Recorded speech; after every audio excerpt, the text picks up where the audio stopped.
বাংলা বাঙালি অস্মিতা কোথা থেকে আসছে? পরিযায়ী শ্রমিক যারা রয়েছেন, যারা ভিন রাজ্যে যাচ্ছেন এবং সেখানে ভিন রাজ্যে গিয়ে নানান রকম হেনস্থার শিকার তাদেরকে হতে হচ্ছে। তার মধ্যে সবথেকে উল্লেখযোগ্য বিষয় হচ্ছে বাংলা ভাষা বললে পরে, বাংলা ভাষা বললে পরে তাদেরকে বাংলাদেশি বলে দাগিয়ে দেওয়া হচ্ছে, কখনো তাদেরকে পুশব্যাক করে দেওয়া হচ্ছে। এই যে নানান ছবি ধরা পড়ছে, যেটা তোমার যদি খুব ভালো করে মনে থাকে যে 2 মাস আগে, আমি যদি বলি যে আজকে এটা আগস্ট মাস চলছে, আগস্ট মাসের আগে জুলাই, জুন, মে মাসেও কিন্তু এরকম কোনো ছবি ধরা পড়েনি। অর্থাৎ জুন জুলাই মাস থেকে হঠাৎ করেই বাংলার বুকে যেন নতুন এক ট্রমা চলে এসছে, তা হলো বাংলা বাঙালি অস্মিতা। পরিযায়ী শ্রমিকরা তারা ভিন রাজ্যে যাচ্ছেন, তাদেরকে সমস্যার সম্মুখীন হতে হচ্ছে। তোমার খুব ভালো করে মনে থাকবে যে এসআইআর প্রক্রিয়া, যেটা বিহারের নিরিখে হচ্ছে, এসআইআর প্রক্রিয়া, স্পেশাল ইন্টেন্সিভ রিভিশন, এবং ঠিক সেখান থেকে সরাসরি 65 লক্ষ নাম যখন বাতিল হচ্ছে, সেখানে ডেড ভোটার রয়েছে, সেখানে ডুপ্লিকেট ভোটার রয়েছে, শিফটিং ভোটার রয়েছে, তাদের এই সব কিছুর নিরিখে যখন নামগুলো বাতিল হচ্ছে, খুব স্বাভাবিকভাবে নির্বাচন কমিশন মনে করছে যে একটি দেশের সার্বভৌমত্ব যদি বজিয়ে রাখতে হয়, নাগরিক হতে হবে, অর্থাৎ ভারতীয় নাগরিকই হতে হবে। ভারতীয় নাগরিক ব্যতীত অন্য কোনো দেশের নাগরিককে দিনের পর দিন এখানে রেখে তাদেরকে খাওয়ানো পড়ানো এটা করতে পারে না, কারণ ভারত কোনো ধর্মশালা নয়। এটা কিন্তু খুব সত্যি কথা সৌমি, যে দিনের পর দিন যেভাবে অনুপ্রবেশকারীর সংখ্যা বাড়ছে বলে বারংবার দাবি করা হচ্ছে, যদিও বা এক্ষেত্রে তৃণমূল কংগ্রেস বা বিরোধী শিবিরের বিশেষ করে নীতি আয়োগের রিপোর্ট যেটা বলছে, সেই অনুসারে তাদের মনে হতেই পারে যে সেখানে তো এতটা অনুপ্রবেশকারী নেই, এতটা তো রোহিঙ্গা নেই, তাহলে কিসের বেসিসে বলছে? দেখো, কেন্দ্র কিন্তু কখনো সব কিছু বলে কয়ে করবে না, এটা খুব সত্যি কথা। তার কারণ দেশের নিরাপত্তার স্বার্থে কিছু জিনিস আমাদেরকে প্রাইভেট রাখতে হয়। যেমন আমরাও যারা সংবাদ মাধ্যমের কর্মী, তারাও কিন্তু অনেক সময় অনেক কিছু প্রাইভেসির জন্য বলি না। তার কারণ সেটা, যেমন তোমার খুব ভালো করে মনে থাকবে যখন পেহেলগাঁও অ্যাটাক হলো, তারপর যখন সেখানে ঘাত প্রত্যাঘাতের লড়াই চলছে, এমন অনেক ছবি রয়েছে যে ছবিগুলো আমরা দেখাতে পারিনি। ইনফ্যাক্ট সরাসরি কেন্দ্র সরকারের পক্ষ থেকে মিডিয়া বিবৃতি দিয়ে বলে দেওয়া হয়েছিল যে একেবারে ঘটনাস্থলের ছবি বা ওদের যে মুভমেন্ট হচ্ছে, সেনাবাহিনীতে যে মুভমেন্ট হচ্ছে, সেই মুভমেন্টগুলো নিয়ে কোনোভাবে যেন মিডিয়া চ্যানেল কোনোভাবে না দেখায়। এটা কেন? এটা সেফটি। খুব স্বাভাবিকভাবে যদি আমরা সীমান্তবর্তী এলাকার দিকে যদি তাকাই, তাহলে সেক্ষেত্রে বাংলাদেশ থেকে ক্রমাগত কাঁটাতারের বেড়া কখনো কখনো কেউ টপকে, কখনো বা কোনো কোনো জায়গাতে এখনও পর্যন্ত ফেন্সিং করা নেই।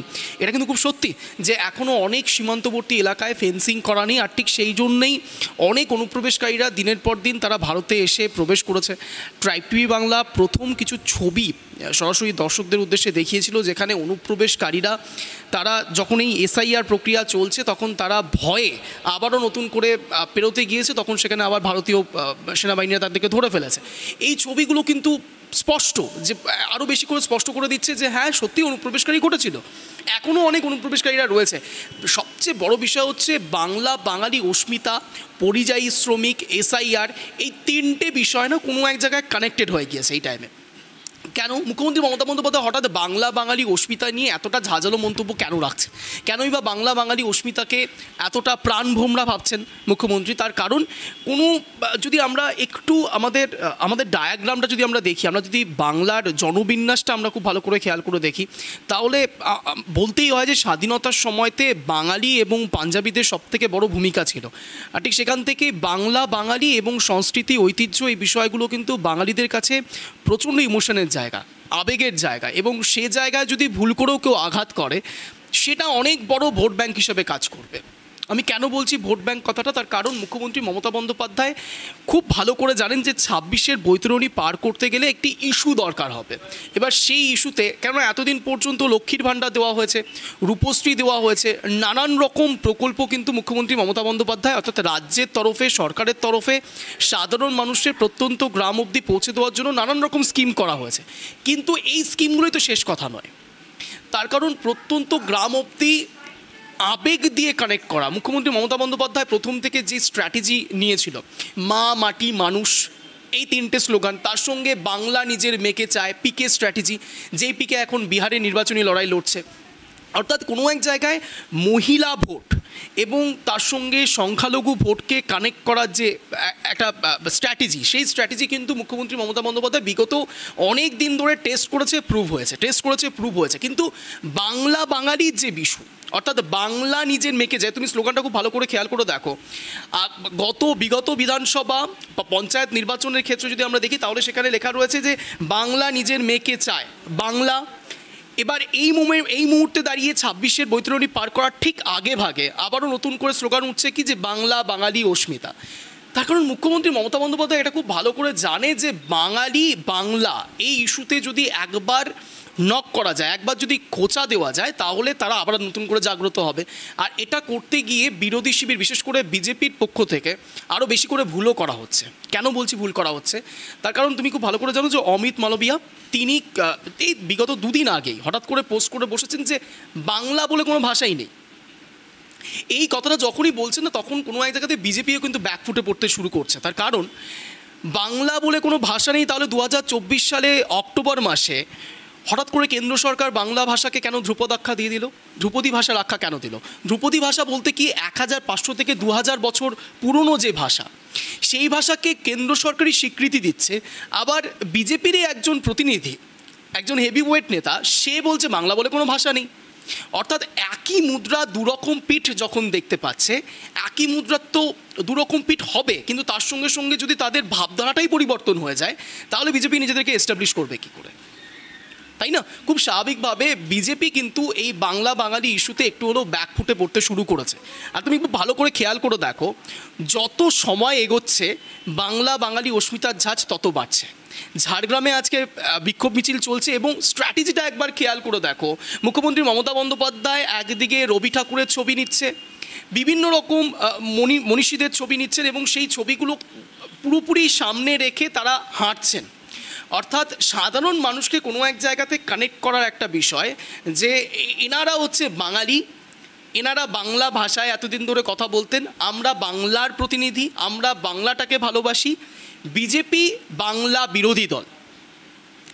এই যে প্রোপাগান্ডা, এই যে বিষয়টা সাধারণ মানুষের মধ্যে জোর করে ঢুকিয়ে দেওয়ার যে চেষ্টা, সেটাতে কিন্তু অনেকাংশেই সাফল্য পেয়েছে মুখ্যমন্ত্রী। আমি কেন বলছি? তার কারণ তুমি যদি খুব ভালো করে সোশ্যাল মিডিয়ায় এখন অ্যাক্টিভ থাকো, তুমি দেখতে পাবে সাধারণ মানুষ পর্যন্ত বাংলা বাঙালি অস্মিতা নিয়ে লিখতে শুরু করেছে। এটাই কিন্তু মুখ্যমন্ত্রী, এটাই কিন্তু মমতা বন্দ্যোপাধ্যায়, এই স্ট্র্যাটেজিক্যাল যে খেলা, সেটা কিন্তু মমতা বন্দ্যোপাধ্যায় খুব ভালো করে জানেন। পালসটা খুব ভালো বোঝেন বাংলার, বাংলা ঠিক কোন দিকে যাচ্ছে মমতা বন্দ্যোপাধ্যায় এটা খুব ভালো করে বোঝেন। আর ঠিক সেই নিরিখেই কিন্তু এগোনোও হচ্ছে। এবার খুব স্বাভাবিকভাবে বাংলা বাঙালি অস্মিতা, পরিযায়ী শ্রমিক, যেটা আমরা প্রথমার্ধে আলোচনা করলাম, পরিযায়ী শ্রমিকটা আমি হালকা টাচ করে বেরিয়ে গিয়েছি, তার কারণ এখন আলোচনা করব। পরিযায়ী শ্রমিকের একটা বিষয় অত্যন্ত ইম্পর্টেন্ট ছিল যে পরিযায়ী শ্রমিকরা ভিন রাজ্যে যাচ্ছে, তাদের ওপর হেনস্থা করা হচ্ছে। এতদিন পর্যন্ত বিজেপি কি বলছিল? যে বাংলায় বেকারত্বের সংখ্যা বাড়ছে, তাই জন্য পরিযায়ী শ্রমিকরা ভিন রাজ্যে যাচ্ছে এবং সেখানে গিয়ে যদি সত্যি রাজ্যের বুকে কর্মসংস্থান করে দেওয়া যায়, তাহলে পরিযায়ী শ্রমিকরা যাবে না। তুমি খুব ভালো করে দেখো, মুখ্যমন্ত্রী মমতা বন্দ্যোপাধ্যায় সেই জায়গায় মুখ্যম চাল দিয়ে দিয়েছে, বলছে পরিযায়ী শ্রমিকরা আবার ফিরে চলে এসো, কাজ আমরা দেবো। অর্থাৎ মুখ্যমন্ত্রী জানে যে পরতে পরতে যেখানে যেখানে রাজনীতি হবে, পাল্টা রাজনীতির হাতিয়ারটা তার কাছে রয়েছে। আর ঠিক সে কারণের জন্যই এতদিন ধরে তিনি রয়েছেন বাংলার বুকে। সাধারণ মানুষ, আমি যদি বলি এই মুহূর্তে দাঁড়িয়ে 25,752 জনের চাকরি, RG Kar issue, Kasba law college issue, তুমি দেখো মানুষ ভুলতে বসেছে।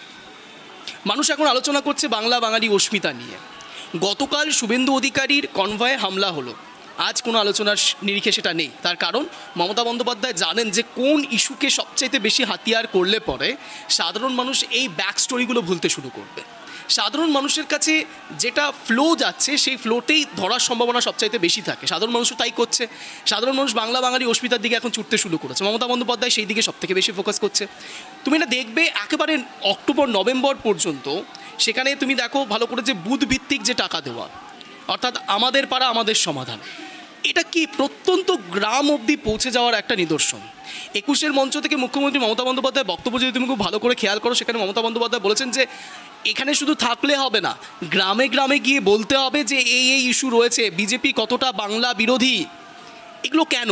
তার কারণ প্রত্যন্ত গ্রাম অবধি, সাধারণ মানুষ অবধি এটা পৌঁছে দেওয়ার একটা স্ট্র্যাটেজি যে বাংলা এবং বাঙালি অস্মিতা বজিয়ে রাখার সবথেকে বড় মাসিয়া হচ্ছেন মুখ্যমন্ত্রী। পরিযায়ী শ্রমিক হোক, বাংলা বাঙালি অস্মিতা হোক, এসআইআর প্রক্রিয়ায় সাধারণ মানুষকে রীতিমতো ভয়ভীত করে দেওয়া হচ্ছে যে বার্থ সার্টিফিকেট দিয়ে। সেখানে অলরেডি 11টা নথি রয়েছে, 11টা নথির মধ্যে যে কোনো একটা নথি দেখালে পরেই হয়, কিন্তু মুখ্যমন্ত্রী বারংবার বার্থ সার্টিফিকেট বলছেন। কেন? তার কারণ তিনিও খুব ভালো করে জানেন যে প্রত্যন্ত গ্রামে অনেকেই হয়তো বার্থ সার্টিফিকেট তাদের কাছে থাকবে না, তাহলে ভয় পাবে। তাহলে এসআইআর প্রক্রিয়া জুজু যদি আমি দেখাতে পারি তাহলে সেই ভোটটা আমার কাছে আসবে। মমতা বন্দ্যোপাধ্যায় এই স্ট্র্যাটেজিক্যাল যে খেলাটা খেলছে, বিজেপি এর পাল্টা কতটা দিতে পারে, কতটা সত্যি বা অ্যাকশন নিতে পারে, এটাই কিন্তু এখন লাখ টাকার প্রশ্ন সঙ্গী। তার কারণ যুযুধান দুই পক্ষ, তৃণমূল কংগ্রেস তার জায়গা ছাড়বে না, বিজেপি মুখ্যম চালটা দেওয়ার চেষ্টা করছে। তার কারণ 21-এও এক প্রকার পালের হাওয়া চলে গিয়েছিল বিজেপির দিকে, কিন্তু সেটা কিন্তু সম্পূর্ণ হয়নি। 77টা আসন থেকে সেটা এখন 65টি আসনে চলে এসেছে। খুব স্বাভাবিকভাবে বিজেপি কিন্তু একটা মরণ কামড় দেওয়ার চেষ্টা করবে। এবার দেখার যে দুপক্ষর মধ্যে কে সবচেয়ে বেশি শক্তিশালী হয় 26-এর ভোটে নির্ভর করতে। সঙ্গে ধন্যবাদ অঞ্জন।